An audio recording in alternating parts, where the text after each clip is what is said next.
Donne quoi Dire votre nom, où est-ce nom. que...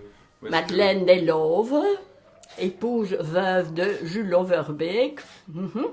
Et bon, j'habite ici depuis 63 ans presque. Et j'ai perdu mon mari il y a 4 ans, plus de 4 ans. Et voilà, j'essaie de continuer, vaille que vaille.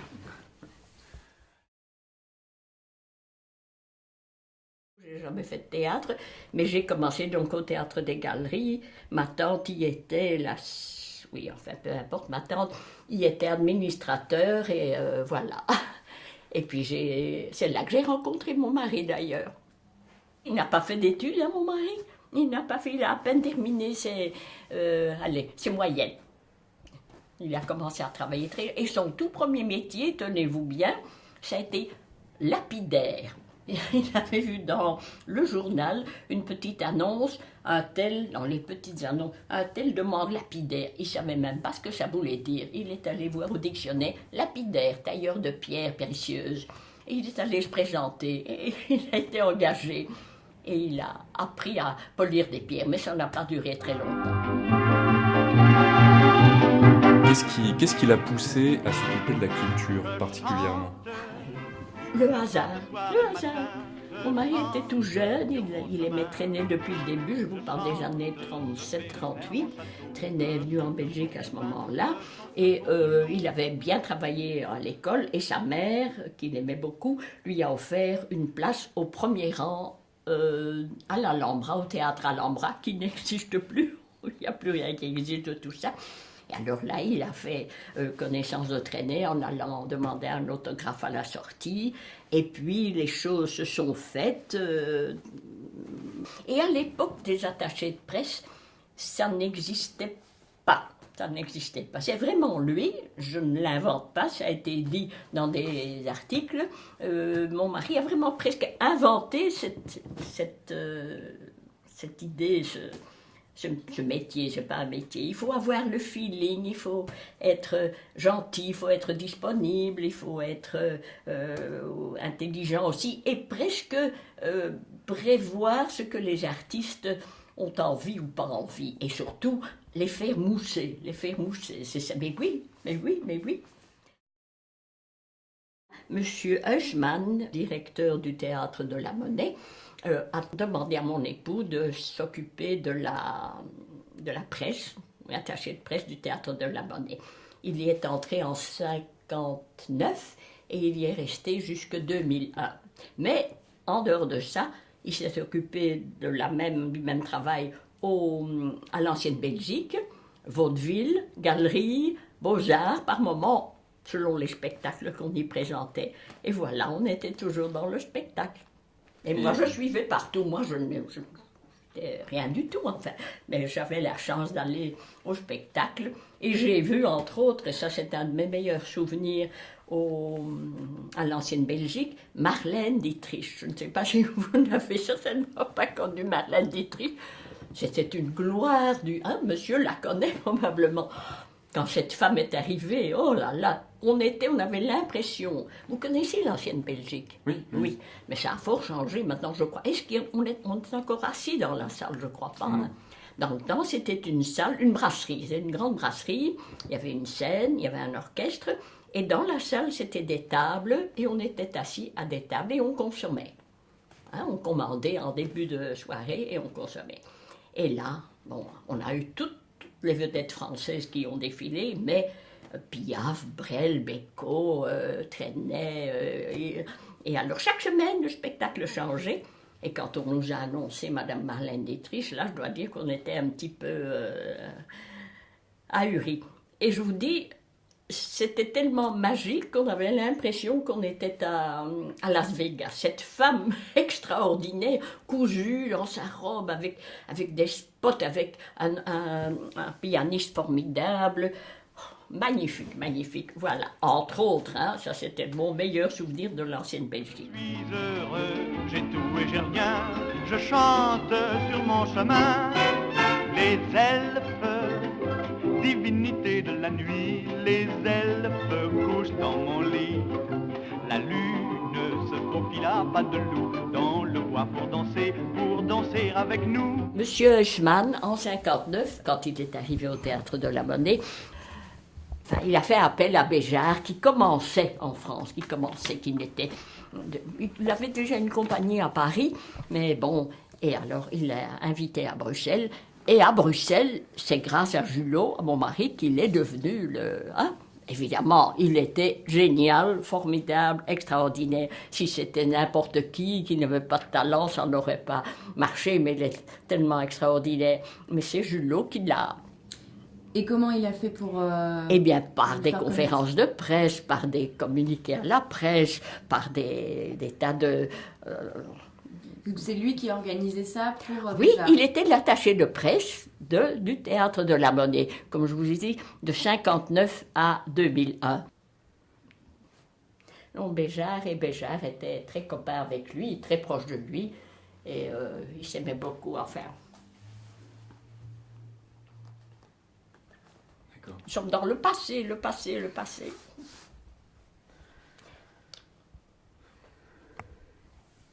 Vous voyez, il est partout, mon époux. Je l'ai mis partout. Là. Je vis avec lui toujours. En 40, nous avons eu la guerre 40-45. J'allais à le voir. Oui, j'avais 15 ans à l'époque.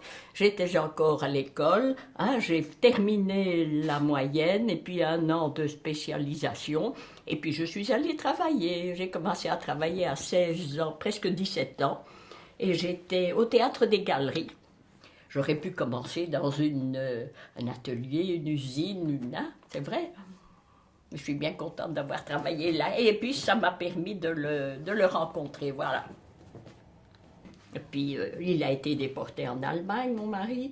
Il est revenu en 46, oui, non, en 45.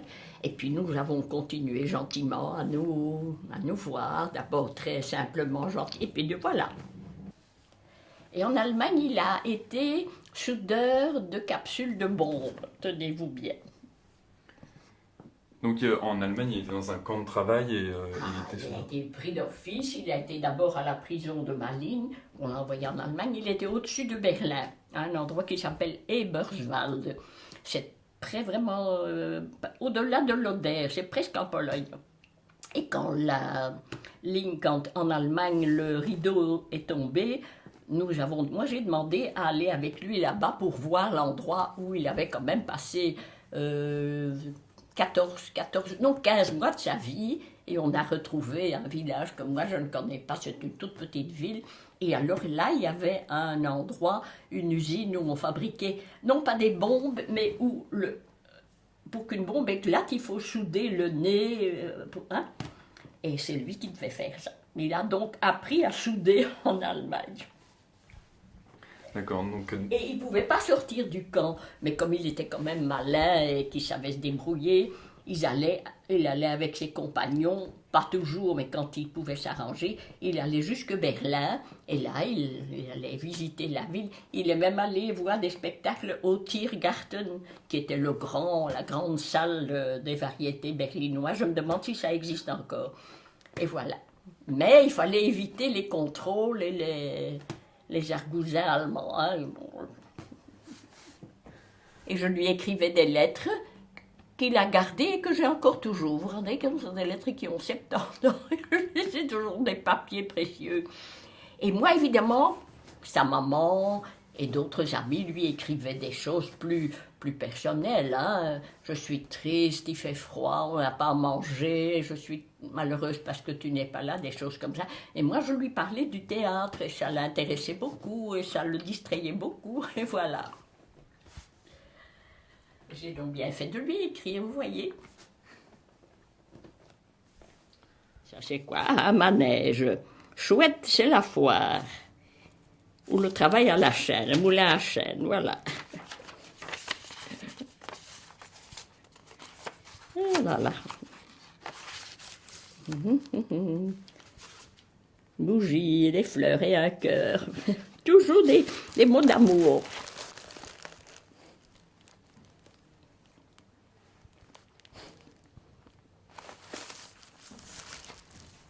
Ça, c'était un tableau.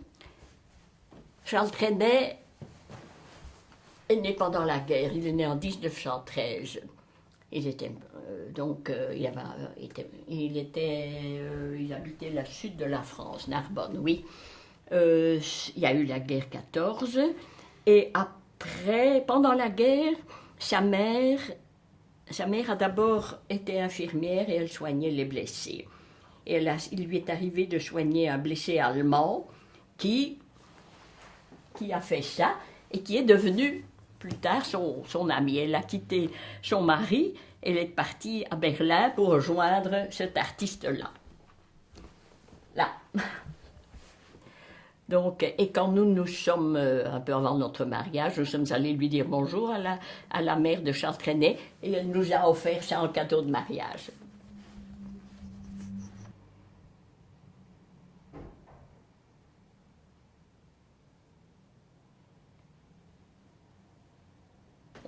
Je vous dis des souvenirs, mon mari en avait tellement plus, moi c'est déjà plus loin. Oui, il y avait aussi, moi je suis toujours restée dans l'ombre, parce que pas que ça ne m'intéressait pas, mais comme j'étais assez timide, on ne peut pas le savoir. On avait des galas de la presse chaque année à la Monnaie, avec le roi et la reine qui y venaient. Grande soirée à la Monnaie, tout le monde en robe du soir, en habit, c'était formidable. Et ceux qui avaient des décorations il fallait les exhiber. Et puis bon, le roi et la reine s'entretenaient à l'entracte avec les artistes, avec les principaux interprètes. Et moi, j'assistais, mais je ne me mêlais de rien. Mon meilleur souvenir, au fond, c'est mon mari et rien d'autre. C'est vrai, au fond.